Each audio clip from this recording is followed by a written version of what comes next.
Hey everyone, so today's video is going to be a video that was requested through Twitter. I had a couple of different options from you guys. We did a poll and a bunch of you guys wanted to know the makeup products that I regret buying. So that is what we're going to talk about. I'm going to show you guys a couple products that I hate. I shouldn't say hate, but I don't like them. So anyways, just keep watching.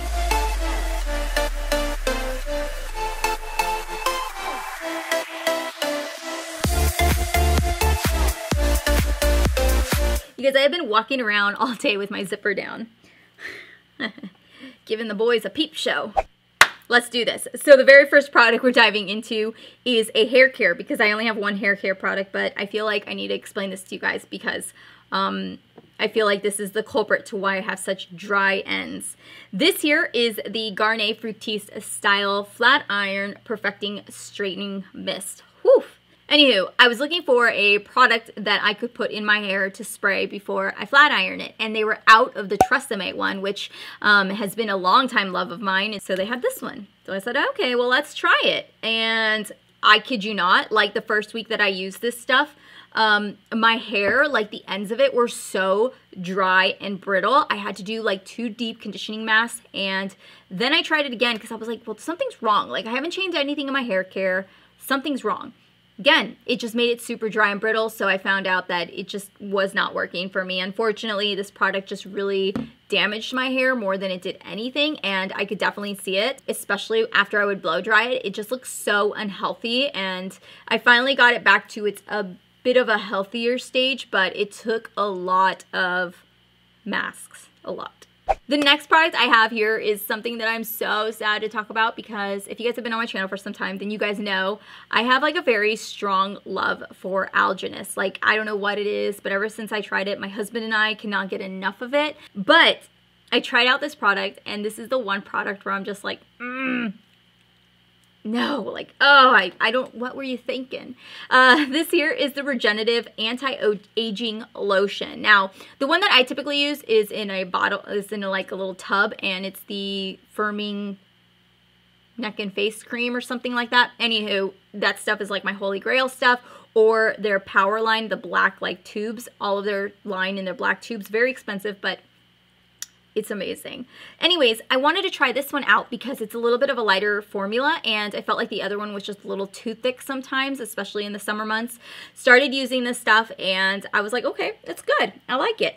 And as I went through, like the next couple of weeks, my skin started getting so dry and tight, and it would hurt, and it would even like burn a little. Like, it was the strangest thing, and I was just like, oh my gosh, something's wrong. Like, you know, maybe it's a primer or something else. And no matter what I would use, like I would have to use so many primers, like hydrating, and I'd have to use other things, and I was like, something is wrong. Well, my husband also uses the same creams that I do, and I noticed he was saying the same thing. He's like, my skin's been hurting, and I was like, really? Which is very strange because my husband has like perfect skin. Like, he literally can just slather on body lotion on his skin and never get a pimple. Like, I don't know what it is with dudes, but they have like amazing skin, right? Like, they don't do anything. They like don't wash their face at night. I don't know about your guys' husband. My husband does not wash his face at night, and he will like rub his face. He'll rub his eyes, you know, he'll have dirty hands. And I'm just like, how in the hell? Like, I like look at touching at my skin and I get a pimple. Like,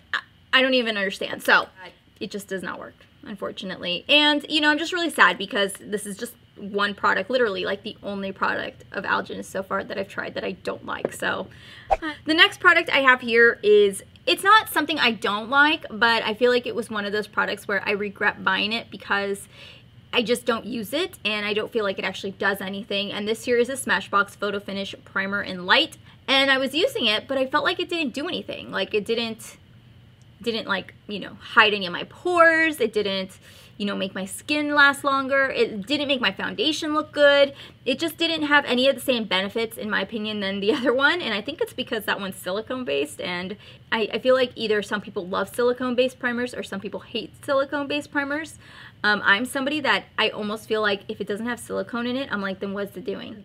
I've used this just a handful of times. I am trying to use it up because it's almost to its expiration date. So I have been mixing this with this primer just to use them both up. But if I have to recommend any primer from Smashbox, it would be this one or their Pore Minimizer, which is phenomenal. The next item I have here is the e.l.f. High Definition Powder. And I'm really bummed about this because I've heard a lot of people say that they either like it or they hate it. This is just a product where I was really disappointed by. I have never had any issues with flashback, like ever.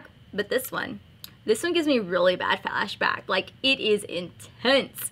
I don't use it for that reason. If I do use it, maybe it'll be like on my off days or something where I'm not taking pictures. But if I'm ever doing like any photos or anything where I'm filming for you guys, I make sure that I do not use this. So I do have this right here, which is the IT Cosmetics Brow Power.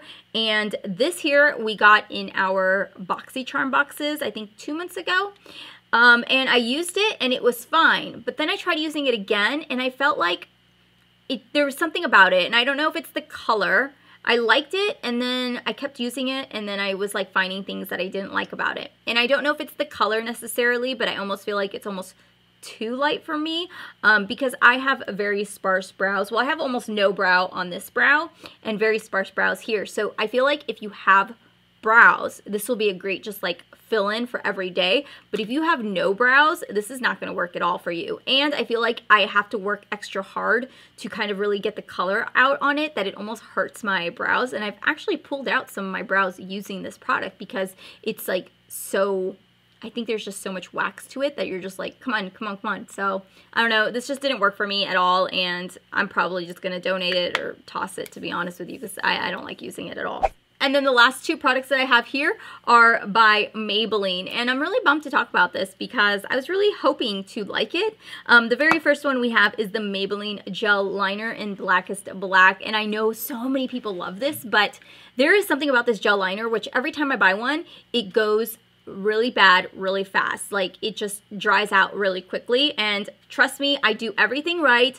I let it sit like this and I close it really tightly, but it just dries out way faster than any other gel liner I have. Plus, I don't feel like this is very black. I think it was Jaclyn Hill that claimed that it was super black, and like when I watch her use it on camera, it's really black on her, but then when I use it, it's like grayish blacks. The one by Morphe is the one that I absolutely love, so I'm just like, you know what, I'll kind of nix that. The last product I have here is the Maybelline Master Precise Curvy, and I bought this because I was like, this is kind of cool, but it's like this like teardrop wand, and I get the idea, Maybelline.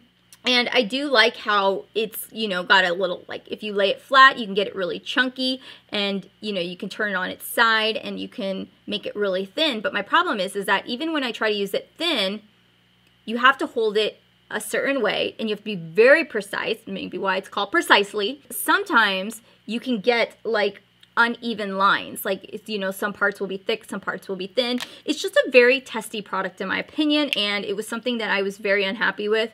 But I really was sad about it because I really like the color. I feel like the color is very, very dark, and you know, it's a good product. It's just really difficult to use. The next thing I have here is a palette, and this one here is the Makeup Revolution Naked Chocolate Bar Palette. And this is what it looks like. So if you guys can tell, it's supposed to kind of mimic one of the higher end brands, but the shadows, while they did go on the skin nicely, they took a lot of effort to kind of build. They were just a little patchy. Like, the darker colors were a little patchy. The shimmer colors were very difficult to work with, and you almost just get really kind of annoyed by using it, that you're just like, I give up. I know that Makeup Revolution has some other palettes that I've tried that are very good, but this one in particular, I was really hoping that it would be a really good dupe for the chocolate bar palette. Even though it's a little bit off in color, I was like, you know, if I can find a really good dupe, that's great, because my other one, my chocolate bar palette, I actually use quite often. I would not recommend that palette. I think if you're gonna get a palette from Makeup Revolution, skip this one, go with some of the other ones, or just invest your money in the chocolate bar palette. So really bummed by it. But those there are the products that I regret buying. Let me know in the comments below if you guys have tried any of these products and your thoughts, or what is one product that you regret buying that you have in your collection. Otherwise than that, thank you so much for watching. If you guys want to follow me on any other social media, I will have all my platform listed down below. Basically, it's Steph's Beauty 05. And make sure to subscribe before you guys head out so you guys are up to date with my videos and you guys can be subscribed and be a part of my family. I hope you guys have a wonderful rest of the day, and I will see you guys all in my next video. Bye.